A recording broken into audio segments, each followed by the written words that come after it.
우리가 저번 시간에는 에돔에 대한 심판 선언을 보았습니다. 에돔은 에서의 후손이었죠. 그렇기 때문에 이스라엘과는 형제 나라에 해당했습니다. 그렇기 때문에 언약의 계승자가 된 야곱의 후손, 그러니까 야곱과 야곱의 후손인 이스라엘의 언약적 역할을 인정해야 했지요. 또한 이 에돔도 이스라엘과 형제의 나라로서 결국 이스라엘과 함께 하나님을 함께 섬기고 자신들의 역할이 무엇인지를 깨달아서 정말로 이스라엘을 대적하는 것이 아니라 이스라엘과 함께 하나님을 섬기고 자신의 역할을 알아 그 역할에 순종하며 하나님의 백성으로서의 삶을 살아가는 것이 마땅했습니다. 그러나 에돔은 역사 속에서 결국 억울함과 분노에 사로잡혀서 끝까지 하나님을 섬기지 않았고 역사 속에서 이스라엘을 대적하는 어리석은 삶을 살았습니다. 그래서 하나님의 심판이 선언되었던 것이죠. 이제 오늘은 암몬과 모압에 대한 하나님의 심판 선언을 보게 될 것입니다. 자, 먼저 암몬에 대해서 보실까요? 13절부터 15절을 한 번 더 읽겠습니다. 13절부터 15절. 자, 시작. 여호와께서 이와 같이 말씀하시되 암몬 자손의 서너 가지 죄로 말미암아 내가 그 벌을 돌이키지 아니하리니 이는 그들이 자기 지경을 넓히고자 하여 길르앗의 아이벤 여인의 배를 갈랐음이니라. 내가 라빠성에 불을 놓아 그 궁궐들을 사루되 전쟁의 날에 외침과 회오리 바람의 날에 폭풍으로 할 것이며 그들의 왕은 그 지도자들과 함께 사로잡혀 가리라. 여호와께서 말씀하셨느니라. 자, 다섯 번째 심판의 대상으로 선언된 이방 민족은 암몬입니다. 지도에 보셔서도 나타나지만 암몬 족속은 사해바다 동쪽에 위치한 족속인데요. 그 기원으로 이제 쭉 찾아 올라가 보면 아브라함의 조카 롯에게까지로 올라가게 됩니다. 잘 아시다시피 롯은 아브라함에게서부터 이제 독립을 하게 됐었죠. 그렇게 독립한 아브라함의 조카 롯은 소돔성 근처에 살다가 점차 그의 거주지가 소돔성 안으로 들어가게 됐고 또 좀 더 시간이 지나니까 소돔성 안에 유지가 되어 있었습니다. 그렇게 소돔성 안에서 그 이방인들과 섞여서 살아가던 어느 날 이제 소돔성을 하나님이 멸하기로 작정하셨어요. 그 사실을 하나님이 천사들을 통해 롯에게도 알려주었죠. 그래서 결국 롯과 두 딸 또 아내 이렇게 하나님의 심판을 피해 소돔성을 빠져나왔지만 결국 그 심판에서 살아남은 것은 롯과 두 딸뿐이었습니다. 롯이 하나님 내가 두려워서 저 산까지 가지 못하겠으니 이 주변 성읍인 소알로 가게 허락해 주십시오 라고 요청을 하자 하나님이 그래 소알로 가는 것을 내가 허락한다 라고 해서 소돔의 위성 도시인 소알에 가도록 허락해 주셨습니다. 자, 그런데 소알로 가서 살아가던 롯이 마음에 두려움을 느끼게 됐어요. 창세기 19장 30절에 보면 이 상황을 뭐라고 기록하냐면 롯이 소알에 거주하기를 두려워하여 두 딸과 함께 소알에서 나와 산에 올라가 거주하되 그 두 딸과 함께 굴에 거주하였더니 이렇게 되었습니다. 여러분, 소알로 피하게 허락해 주십시오 라고 해서 하나님이 허락해 주어서 소알로 가서 목숨을 구하게 되었는데 왜 롯은 소알에서 두려움을 또 느끼게 됐을까요? 소알에서 살다 보니 소알 사람들의 살아가는 모습이 너무나도 악했는데 누구의 모습과 똑같았냐면 소돔성의 사람들이 악하게 살아가는 모습과 똑같았던 거예요. 그러다 보니까 롯 안에 어떤 두려움이 생겨요? 이러다가는 곧 소알도 하나님의 심판을 받아 또 멸망하겠구나. 여기에 내가 그대로 있으면 나도 멸망해서 죽게 되겠지? 라고 하는 두려움이 생긴 거예요. 그래서 두 딸을 데리고 어디로 가냐면 산속 깊은 곳으로 가요. 이방 사람이 아무도 없는 그 너무나 깊은 산속이라서 롯과 두 딸밖에 없어요. 주변에 아무런 사람이 없습니다. 왜 그렇게 깊은 산속으로 가요? 이방 사람들과 또 섞여 살면 그들이 심판을 받을 때 자신들도 죽게 될 것이 두려웠던 거예요. 여러분, 여기서 롯이 뭘 못 깨닫습니까? 하나님이 소알로 가게 허락하신 이유를 깨닫지 못했던 거예요. 원래 소알도 멸망의 대상 지역이었어요. 거기도 하나님이 심판하기로 한 곳인데 롯으로 인해 그 소알 땅만큼은 심판하지 않기로 허락하신 거예요. 그럼 왜 심판을 안 하기로 하고 롯을 보냈을까요? 롯은 이미 멸망을 경험한 자로서 소알 성읍에 들어가서 그 백성들에게 외치라는 거예요. 너희들이 이 죄악된 삶을 멈추지 않으면, 그리고 하나님을 섬기지 않으면 저 소돔성이 멸망했던 것처럼 당신들도 멸망합니다. 이렇게 하나님의 심판을 선언하면서 그 땅이 하나님의 통치를 받는 성읍이 되도록 그 역할을 하라는 거예요. 그래서 소알 성읍에 들어가는 걸 허락한 거거든요. 근데 롯은 소알로 보내신 자신의 사명이 무엇인지를 전혀 생각하지 않았어요. 자기 역할이 무엇인지 전혀 생각하지 않은 거예요. 그러고 나서 아무 생각 없이 그냥 살다가 소알의 죄악을 보고 홀로 두려움에 빠져서 하나님께 묻지도 않고 그냥 그 성읍을 빠져나와 홀로 산으로 들어가서 두 딸과 함께 있었던 겁니다. 그렇게 시간이 흐르다 보니까 롯은 아무 생각이 없는데 두 딸은 어떤 마음이 들어요? 이러다가 우리의 대가 아예 여기서 끝나겠구나. 또 이건 좀 부정적인 면이지만 두 딸은요, 이러다가 우리는 남자를 한 번도 경험하지 못하고 후손도 없이 그냥 이렇게 죽겠구나, 이런 생각을 하게 돼요. 그래서 그 두 딸이 생각해낸 묘안이 뭘까요? 아버지를 술 먹여 취하게 한 후에 두 딸이 아버지와 동침하여서 결국 자식을 갖는 거였어요. 이 모습에는 부정적인 모습이 많이 있습니다. 어찌됐든 그렇게 해서 그러니까 아들들이 태어나게 되는데, 자, 창세기 19장 37절과 38절에 보면 뭐라고 기록되어 있냐면, 큰 딸은 아들을 낳아 이름을 모압이라 하였으니 오늘날 모압의 조상이요, 작은 딸도 아들을 낳아 이름을 베남미라 하였으니 오늘날 암몬 자손의 조상이었더라, 이렇게 돼 있어요.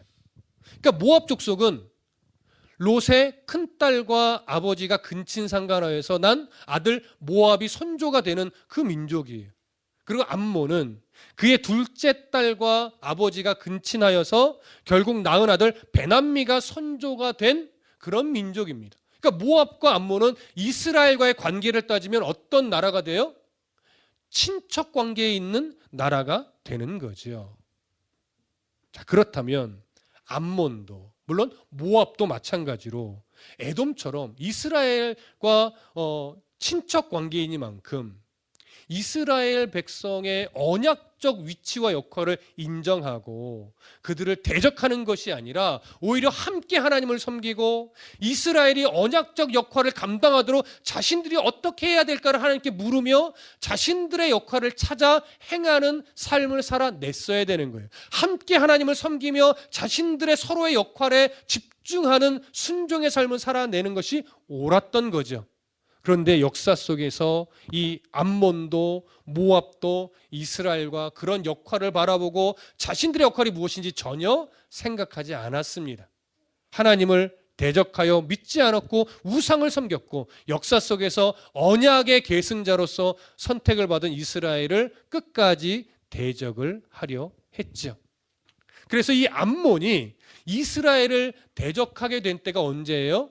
에돔이 대적하게 될 때요, 사실은 시기적으로는 같이 맞물리죠.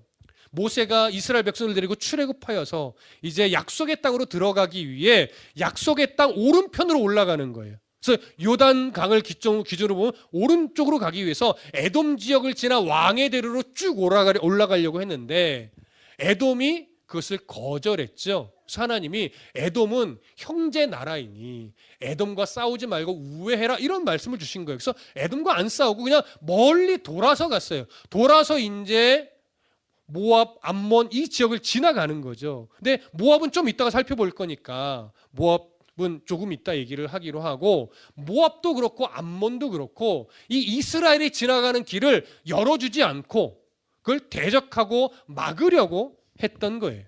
그래서 신명기 23장 3절부터 6절에 보면 무슨 말씀이 기록되어 있냐면, 암몬 사람과 모압 사람은 여호와의 총회에 들어오지 못하리니 그들에게 속한 자는 10대뿐만 아니라 영원히 여호와의 총회에 들어오지 못하리라. 그들은 너희가 애굽에서 나올 때에 떡과 물로 너희 길에서 영접하지 아니하고 메소보다미아의 부돌 사람 부올의 아들 발람에게 뇌물을 주어 너희를 저주하게 하려 하였으나 네 하나님 여호와께서 너를 사랑하심으로 네 하나님 여호와께서 발람의 말을 듣지 아니하시고 네 하나님 여호와께서 그 저주를 변하여 복이 되게 하셨나니 네 평생에 그들의 평안함과 형통함을 영원히 구하지 말지니라. 그러니까 모압과 암몬이 사실은 함께 이스라엘을 대적했던 거예요. 그래서 하나님이 그들을 끝까지 사실은 복되게 하지 않았죠. 신명기 2장 17절부터 19절에도 보면 무슨 내용이 기록되어 있냐면, 여호와께서 내게 말씀하여 이르시되 네가 오늘 모압 변경 아르를 지나리니 암몬 족속에게 가까이 이르거든 그들을 괴롭히지 말고 그들과 다투지도 말라. 암몬 족속의 땅은 내가 네게 기업으로 주지 아니하리니 이는 내가 그것을 롯의 자손에게 기업으로 주었음이라. 이렇게 되어 있어요. 무슨 말입니까? 암몬이 대적을 하고 길을 열어주지 않아요.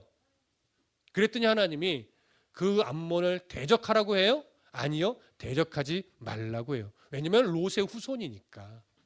그러니까 결국 친척 관계 있는 나라니까 싸우지 말고 돌아가라는 거예요. 그러면서 무슨 말 하냐면, 그 땅에서 왜 싸우지 말라고 하냐면, 그 땅을 이스라엘에게 준 땅이 아니고 누구에게 준 땅이래요? 바로 암몬에게 하나님이 주신 땅이래요. 여기서 우리가 알 수 있는 것은 뭐냐면, 이방 민족이 거주하는 땅도 결국은 하나님이 그들에게 주신 거예요. 무슨 말씀 이해되시죠? 그러니까 이방 나라들이 뭘 지금 깨달아야 되는 거냐면, 이 땅은 자기들이 원래 주인으로 살아가던 땅이 아니라 이 땅마저도 실제 주인은 여호와 하나님이고 그 하나님이 우리에게 허락하신 거구나. 이걸 알아야 되는데, 이 이방 나라들은, 특히 이스라엘과 형제 관계와 친척 관계에 있는 이 나라들은요, 그 하나님의 마음을 알지 못했어요. 그냥 자신들의 땅이다, 내 땅이 공격을 당하거나 우리가 손해보는 것을 용납할 수 없다, 이러면서 이스라엘을 계속 대적했던 거예요. 모압의 땅도 암몬의 땅도 다 하나님이 주신 거란 말이죠. 그러니까 모압이든 암몬이든 이스라엘을 하나님이 선택하여 언약의 계승자로 선택하셨다는 사실을 인정해야 되는 것이고, 우리는 그의 형제 나라요 친척 관계 있는 나라로서, 그렇다면 우리는 이스라엘을 도와 하나님의 뜻을 어떻게 이루어갈 것인가, 이걸 생각했어야 되는데 모압도 암몬도 그 생각을 안 한 거예요.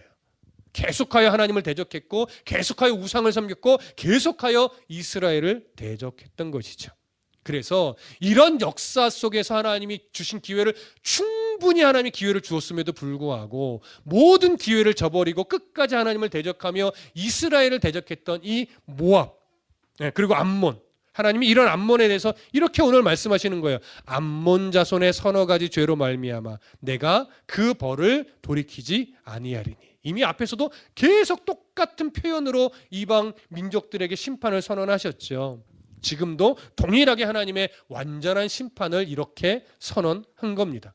그리고 그들의 죄에 대해서 구체적으로 오늘 뭐라고 말하냐면, 이는 그들이 자기 지경을 넓히고자 하여 길르앗의 아이벤 여인의 배를 갈랐음이라. 여러분, 여기서 우리가 주목해야 되는 표현이 있어요. 암몬이요. 암몬의 북쪽은 이스라엘 백성들이 하나님 앞에 억지로 받아내서 거주하는 길르앗 지역의 땅이거든요. 그런데 암몬이 이렇게 말하는 거예요. 자기 지경을 넓히려고. 그 땅은 원래 주인이 누구예요?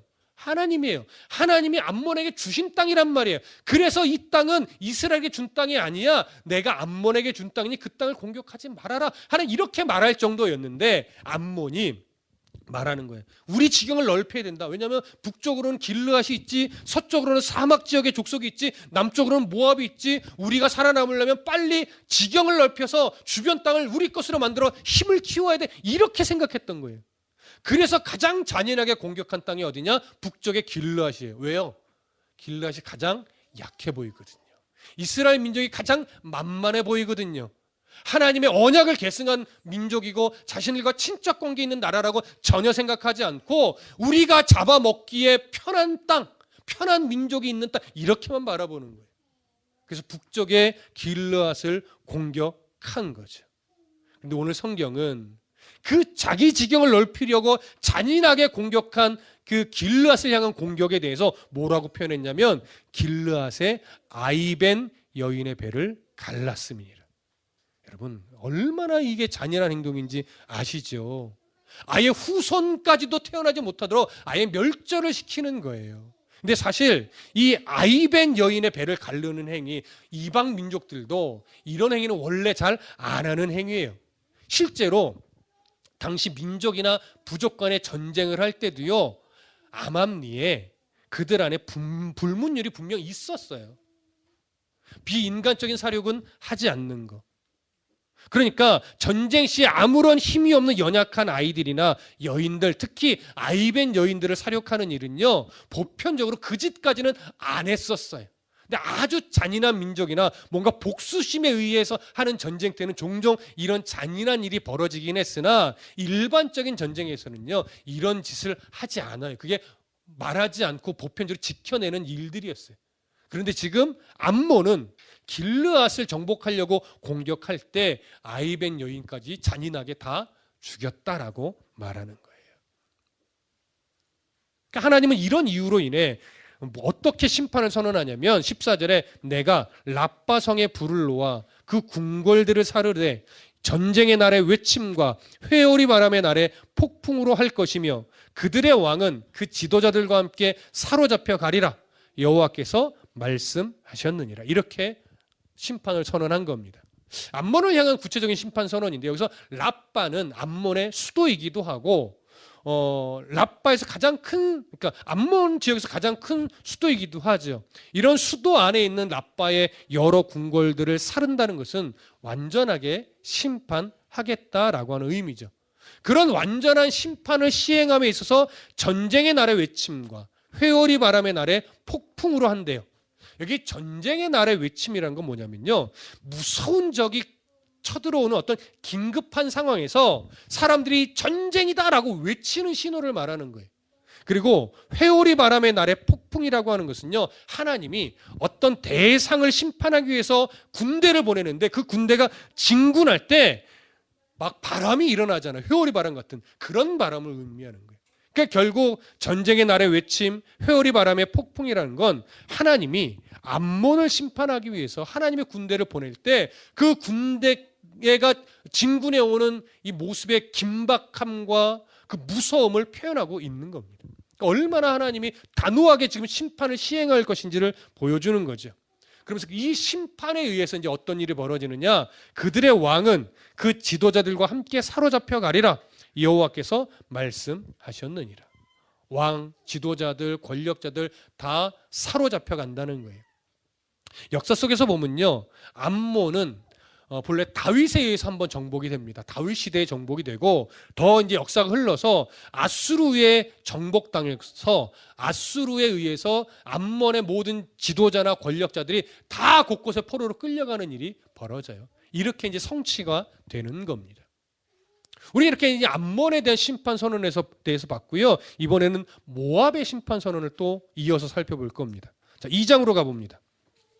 1절부터 3절까지 우리 함께 읽겠습니다. 1절부터 3절 시작.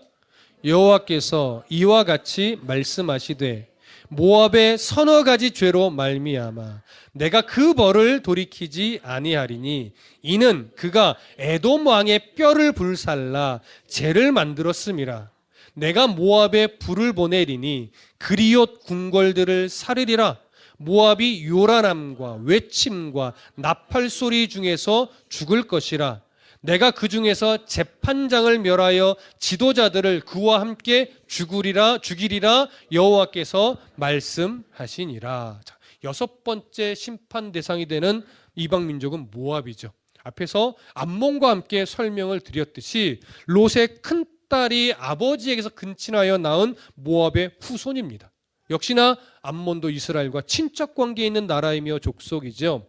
그럼에도 이때 모세가 이스라엘 백성들과 함께 에돔을 우회하여 북쪽으로 올라가려 할 때 이 당시 모압 왕 발락이 누구를 불러요? 거짓 선지자.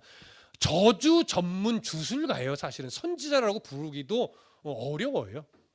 이런 저주 전문 주술가인 발람을 부르죠. 이 발람은 그냥 여러 신의 이름으로 저주를 주로 하는 사람인 거예요. 말도 안 되는 일인데 이런 발람이 이스라엘의 하나님 여호와께 간구하여 저주를 내릴 수 있다라고 생각을 한 거예요. 발락 왕이. 불가능한 일을 말하는 거죠. 그래서 발람을 불러서 저주하게 하고 발람은 이방의 습관을 따라 여러 개의 제단을 쌓아 이스라엘 하나님 여호와께 제사를 드리고 간구해요. 하나님이 응답하실 만한 일은 아니죠. 그럼에도 하나님이 응답을 줘요. 왜? 이것은 그의 제사를 받으시는 것이 아니고요. 하나님이 자신의 뜻을 드러내기 위해 이런 주술가들도 때로는 쓰는 거예요. 도구로, 악한 도구로 쓰는 거죠. 그래서 발람 선지자를 보낸 다음에 그가 저주를 하려고만 하면 입을 딱 붙잡아서 뭐 하게 만들어요? 축복을 하게 만드는 거예요. 발락 왕이 막 화가 날 정도로 몇 차례 그런 과정을 거치면서 결국 발람은 저주하는 일에 실패를 하죠. 돈도 얻지 못했어요. 그리고 열받아서 화가 난 상태로 돌아가려다가 발람이요, 발락 왕에게 묘안을 하나 줍니다. 내가 비록 저주하는 일에는 실패했으나 이스라엘이 넘어지게 할 만한 방책 하나는 죽어가겠소. 그래서 알려준 묘안이 뭐냐? 이스라엘의 남자들은 여자에 굶주려 있으니 그들이 가는 길목, 이 바알 부월에 아리따운 여자들을 모아두고서 거기서 우상에게 제사를 드리는데 아주 야한 춤을 추게 하십시오. 그리고 이스라엘이 지나갈 때 그 남자들을 초대하게 하십시오. 그러면 그들이 이 미혹에 넘어가서 여기서 범죄할 겁니다. 우상을 섬기며 하나님 앞에 죄악을 행하게 될 겁니다. 그러면 하나님이 이스라엘을 심판할 것이니 그렇게 한번 해보십시오 라고 했는데 모압 왕이 정말 그 말을 듣고 그대로 했어요.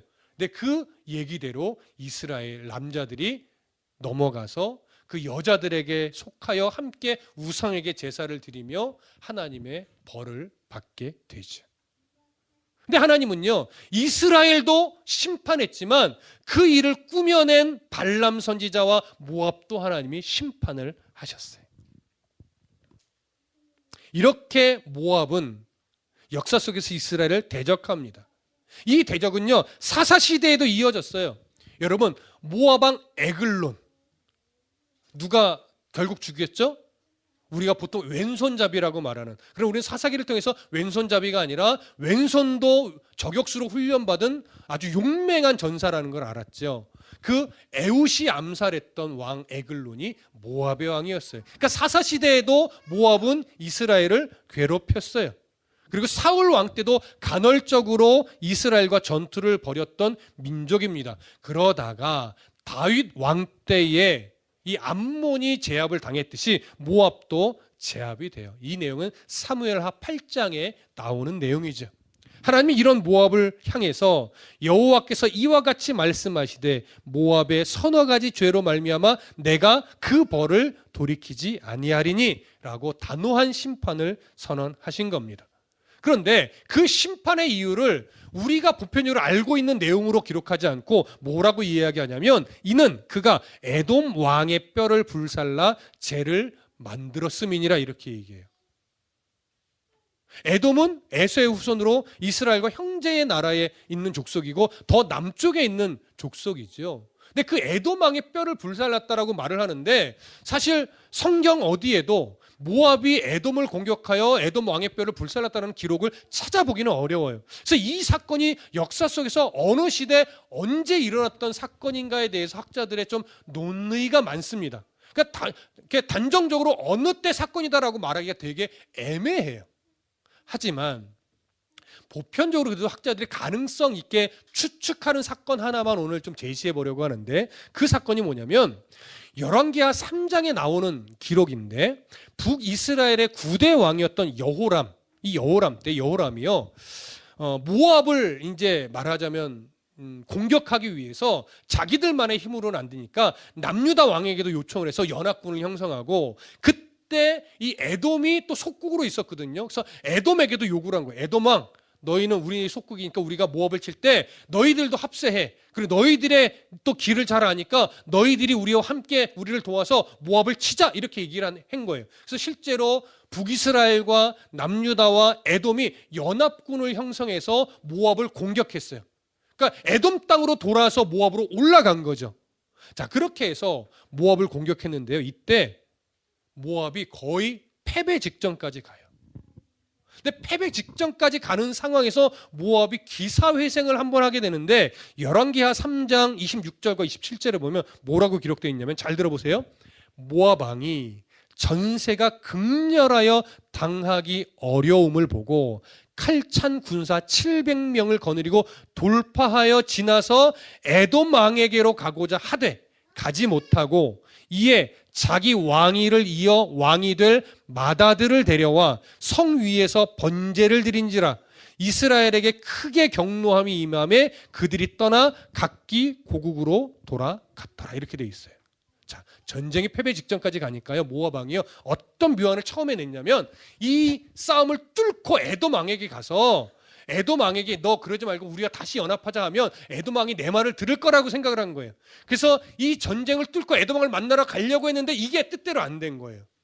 못 가요. 너무 싸움이 격렬하니까 뚫고 지나가지를 못하는 거예요. 그래서 모압 왕이 국리 끝에 연합군이 보는 그 가장 좋은 위치에서요, 자기 맏아들을 모압 왕 에글론에게 인신 제물로 바친 거예요. 태워 죽인 거예요. 자기 아들을. 그러니까 그 모압 왕의 아들이 태워서 제물로 바쳐지는 장면을 북이스라엘의 군사들도, 남유다의 군사들도, 에돔의 군사들도 다 보고 있는 거예요. 그때 이 이스라엘의 군사들, 남유다부터 북이스라엘 군사들이요, 여기서 완전히 충격을 받습니다. 근데 충격만 받은 것이 아니라 두려움까지도 임했던 것 같아요. 이렇게 되면 모압의 신 에글론이 가만히 있지 않을 텐데 우리 어떡하지 하면서 여호와 하나님을 신뢰하지 못해요. 그래서 결국은 성경에 뭐라고 말해요? 크게 경노함이 임함에 그들이 떠나 각기 고국으로 돌아갔더라. 어떻게 보면 모압 왕에게 패배한 것과 마찬가지예요. 도망갔어요.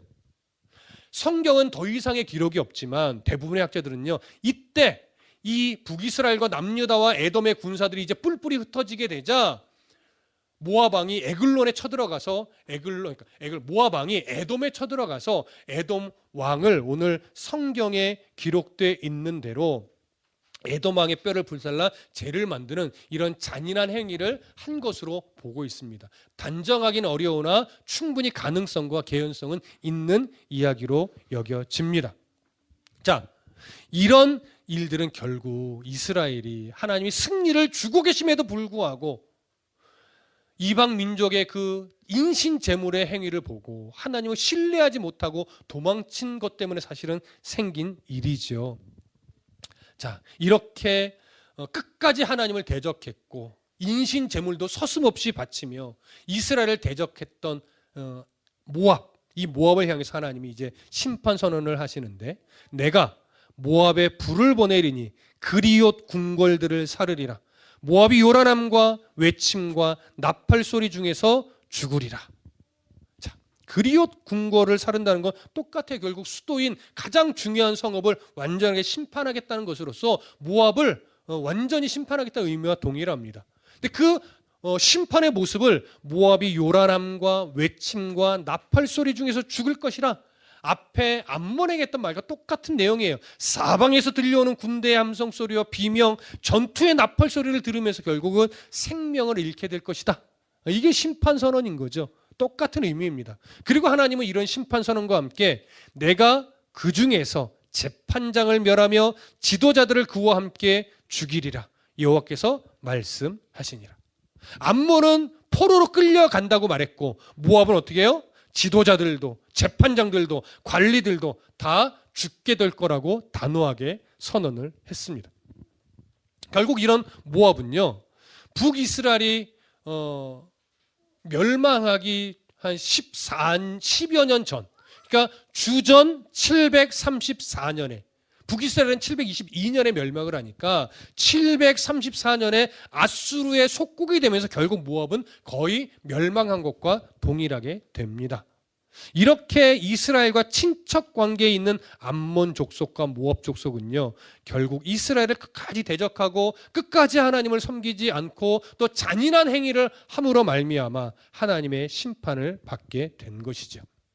여러분 이제 생각해 보십시오. 지금까지 우리는 이방 나라 몇 개의 족속에 대한 심판 선언을 보았냐면 6개 나라를 보았어요.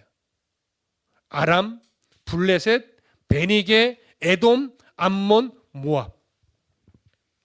이렇게 심판 선언을 받은 6개의 족속은 나라는 이스라엘과 모두 직간접적인 관련이 있는 족속들이에요. 특히 에돔과 암몬과 모압은 형제 나라여 친척 관계에 있는 나라이기까지 했죠. 여기서 우리가 보게 되는 것은 뭐냐면 이 6개 나라가요, 결국은 이스라엘을 통해 하나님이 어떤 분인지 사실은 다 본민족이라는 거예요. 이스라엘을 통해 하나님이 어떤 분인지 한 번 이상씩은 다 경험했던 민족이라는 거예요. 그럼에도 불구하고 이 6개 나라는 하나님을 가까이서 이스라엘의 주변에 있는 나라로서 하나님이 어떤 분이며 하나님이 어떤 능력을 가진 분이며 애굽에서 이스라엘을 그렇게 이끌어내신 능력의 하나님임을 이들이 다 보고 두려워하기까지 했었던 민족들이란 말이죠. 그런데 끝까지 하나님을 섬기지 않았고 끝까지 하나님을 대적했고 끝까지 우상을 숭배했으며 끝까지 이스라엘을 대적하여 못살게 굴었던 그런 민족들입니다. 그래서 결국 하나님 앞에 심판을 받게 되었던 거죠. 그러니 우리는 이런 이 6개 족속들의 모습과 심판 선언을 보면서 우리가 이제 여기서 생각해 봐야 될 것은 뭐냐면, 첫 번째, 이스라엘의 하나님은 이스라엘을 선택한 하나님이시고 하나님은 이들에게 맡겨주신 역할이 분명하게 있기 때문에 이방의 민족들은, 특히 그 주변의 나라들은 이스라엘의 역할을 인정할 수 있어야 된다. 근데 그것을 인정하지 않고 끝까지 대적하면 하나님의 심판은 받을 수밖에 없는 것이다. 이런 것을 하나 보게 되고, 또 6개 족속을 향해서 심판을 선언하신 여호와 하나님은 어느 지역, 이스라엘이라는 지역에만 묶여 계신 하나님이 아니고 모든 나라의 하나님, 모든 족속의 하나님이라는 걸 여기서 우리는 보여줘요. 지역신의 개념에 묶여 계신 하나님이 아니라는 것을 알 수 있습니다. 그러면서 더 분명하게 우리 알아야 되는 것은 여러 신들 중에 가장 센 신이 아니라 유일하신 신이라는 것, 그것까지 볼 수 있어야 한다는 거죠. 그리고 세 번째는 여호와 하나님은 이방 민족도 당연히 심판하시는 하나님이시고 이방 민족들의 땅도 그들이 잘하고 그들의 우상, 그들의 섬기는 신이 준 땅이 아니고 그들이 차지하고 살아가는 땅도 결국은 여호와 하나님이 주신 땅이라는 사실이에요. 그렇다면 여러분, 이러한 좀 우리와는 역사적으로는 너무나 멀리는 구약시대 이 이야기가 오늘 우리에게는 어떤 관계가 있을까요? 여러분, 우리들도 각자에게 하나님 주신 역할이 다 다릅니다. 목회자인 저의 역할과 또 사역자들의 역할과 집사님들, 권사님들, 성도들의 역할과 또 어른으로서의 역할과 장년으로서의 역할과 청년으로서의 역할과 그 역할들이 다 다르단 말이에요. 근데 우리는 때로는 그 역할을, 서로 간의 역할을 인정하지 않고 내가 뭐 좀 잘난 게 있으면 더 나를 드러내려고 하는 이런 어리석음이 우리들 안에 사실은 있죠. 제가 가끔 그 얘기를 하죠. 어떤 얘기냐면, 이제 막 신학 공부를 한 전도사님이요, 우리 교회 얘기 절대 아니에요. 다른 교회 얘기를 들은 거예요. 제 친구가 그런 얘기를 했어요. 이제 막 신학을 시작하고 이제 막 전도사가 되어 학생부를 맡은 전도사님이 계셨는데, 학부모인 집사님, 저랑 나이 같은 친구예요.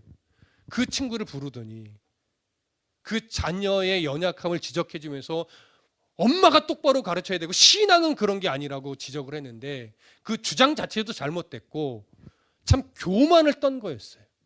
여러분, 제가 늘 말씀드리니 거짓말이 아니에요. 말씀은 목회자한테 배우는 게 맞지만 신앙은요, 성도분들이 더 좋아요. 왜일까요? 진짜 세상 속에서 살아내잖아요. 진짜 현실과 맞부닥치면서 그 고된 인생을 정말 목회자의 입을 통해서 전달된 그 말씀 하나 붙잡고 살아내신 게 여러분들이란 말이에요. 목회자의 사역자들은 맨날 보는 게 성경이요, 만나는 게 목회자란 말이에요. 그러니 말씀에 대한 이해와 깊이는 목회자가 좋은 게 당연하지요. 그러나 실제 그 말씀 붙잡고 살아내는 씨름을 하는 신앙은 성도들이 더 좋은 거예요.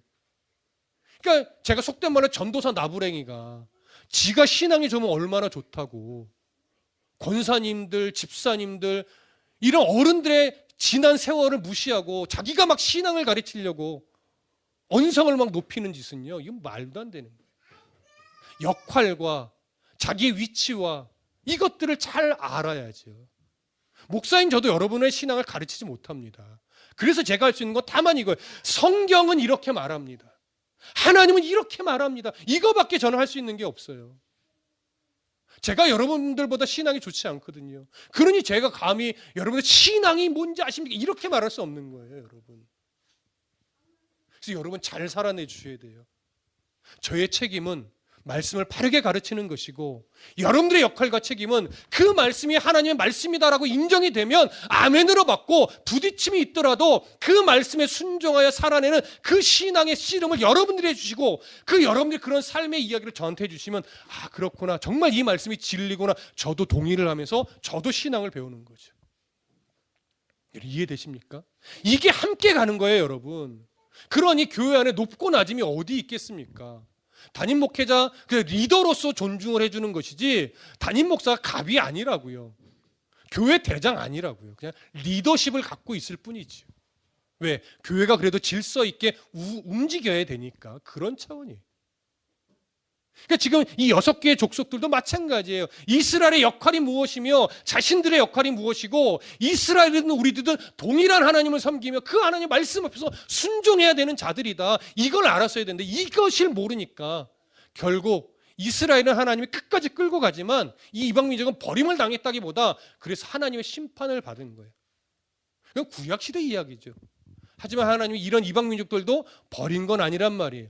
예수 그리스도로 말미암아 모든 열방에 복음이 전파되도록 하나님이 역사하셨어요. 사실 이스라엘 민족을 선택한 이유는 뭐예요? 너희가 똑바로 해서 주변 민족에게 하나님이 어떤 분인지 보여주라는 거예요. 복음의 통로가 되라는 거죠. 근데 이스라엘은 또 역사 속에서 그 역할에 또 실패를 했던 거예요. 그러니까 구약 역사는 사실은 안타까운 역사예요. 그 안타까운 역사임에도 불구하고 포기하지 않고 선택한 그 선택에 책임을 지시는 하나님의 깊고 넓으신 사랑이 배어 있는 것이 구약의 역사예요, 여러분.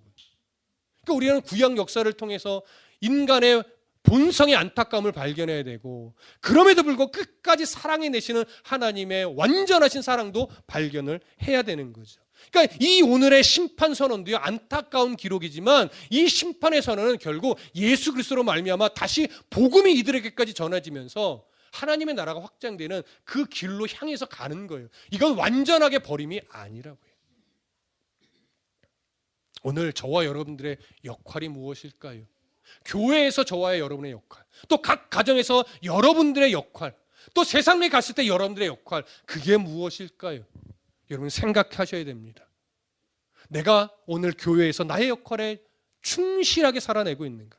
내가 오늘 가정에 돌아가서 가정에서 나의 역할에 부모로서 자녀로서 나의 역할에 충실하고 있는가? 또 세상으로 가서 또는 직장에서 학교에서 등등등 내가 살아내고 있는 그 자리에서 또 나의 역할은 무엇인가? 그걸 생각하고 기억하여 그 역할에 최선을 다해 살아낸다면 저와 여러분들은 하나님 앞에 칭찬받고 하나님 앞에 인정받으며 우리의 삶이 하나님의 이름을 드러내는 그런 역할을 잘 감당해내는 성도가 될 것입니다.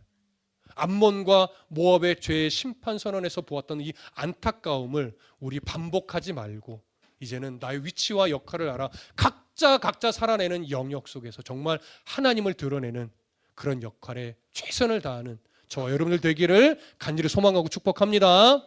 기도하겠습니다.